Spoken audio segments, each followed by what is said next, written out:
வணக்கம்.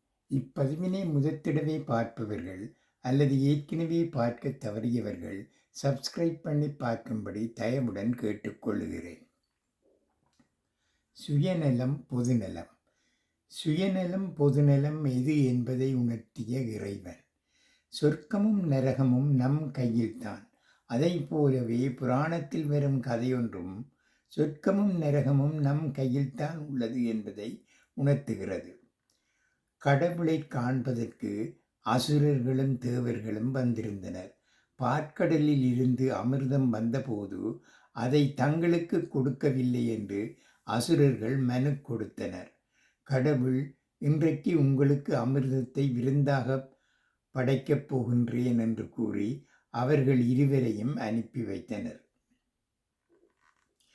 அமிர்தம் கிடைக்கப் போகிறது என்ற எண்ணத்தில் தேவர்களும் மகிழ்ச்சி அடைந்தனர்.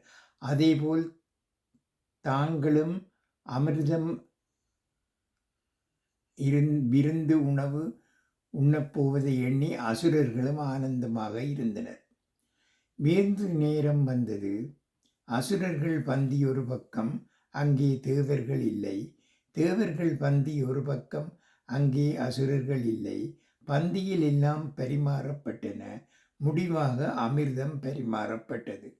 எல்லோரும் அமிர்தத்தை எடுக்கப் போனார்கள். ஆனால் அனைவரின் கைகளையும் வாய்க்கு உயராதபடி முடக்கிவிட்டார் இறைவன்.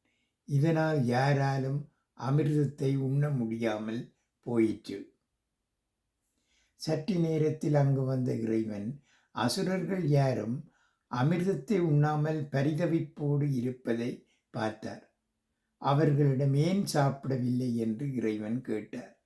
அதற்கு அவர்கள், எங்களால் கையை உயர்த்த முடியவில்லை, எனவே உண்ண முடியவில்லை என்று வருத்தத்துடன் கூறினார்கள். சரி, தேவர்கள் என்ன செய்கிறார்கள் என்று பார்க்கலாம், என்னோடு வாருங்கள் என்று அசுரர்களை கூட்டிக் கொண்டு வந்தார் இறைவன். அங்கு தேவர்களாலும் தங்கள் கையால் உண்ண முடியவில்லை. ஆனால் அவர்கள் ஒருவருக்கொருவர் அமிர்தத்தை ஊட்டி விட்டு கொண்டு சந்தோஷமாக இருந்தனர்.